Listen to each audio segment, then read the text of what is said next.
I have one of the most awkward spaced houses. I was summoned to this video more than any other post, I think, so I am going to try to quickly give my opinion. Leigh was kind enough to send me dimensions, so this is her empty floor plan where we have very clear paths of travel through the front door, through the kitchen, to two different hallways.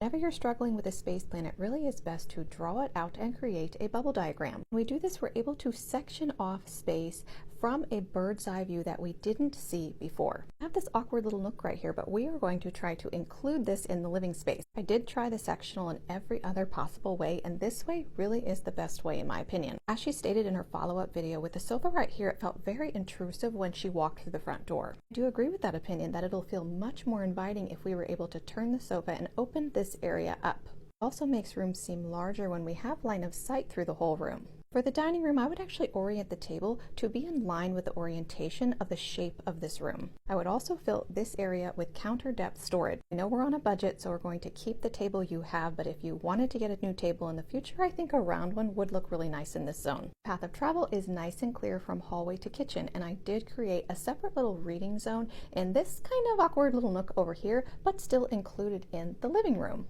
Lily said this is the vibe she's going for the living room. No, budget is a big issue, so I did go and find some affordable brand new items on Wayfair and Amazon. That's what I used to mock up the room, but you can absolutely treat these as examples. I know this angle of the room is after you move the sofa around, but I did want to use it. Show those items mocked up in your space. I know you had a lot of pink in your before images, but with these blue walls, I thought it would be a little bit more appropriate to lean into a blue color palette. I know you have a really fun vibe and style, so I didn't want to lose that. Here's that little reading nook that I was talking about with a bookshelf and chair. Here's the before and after, and I did scooch over this leather chair so we could see the rest of the room, but I did kind of like it angled. Here's a before and after of the reading nook. This is the Billy bookcase, but I will try to link all the other items on my LTK.